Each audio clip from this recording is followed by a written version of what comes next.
என்னைக்காச்சும் ஒரு நாள் தான் தோசை இட்லி மாதிரி சாப்பிடுவேன். சாப்பிட மாட்டேன். அம்மா வேலைக்கு போயிடுவாங்க. எங்கள் அம்மா சாப்பாடு செய்ய மாட்டாங்க. அவங்க கடைக்கு போயிடுவாங்க. இங்கே சாப்பிடுவேன்.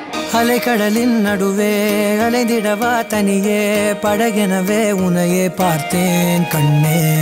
புதை மணலில் விழுந்தே புதைந்திடவே இருந்தேன். குறுநகையை எறிந்தே மீட்டா என்னை.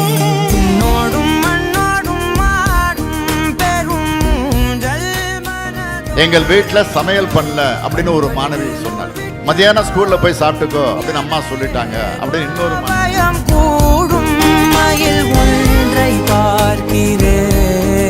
Hungry children cannot learn.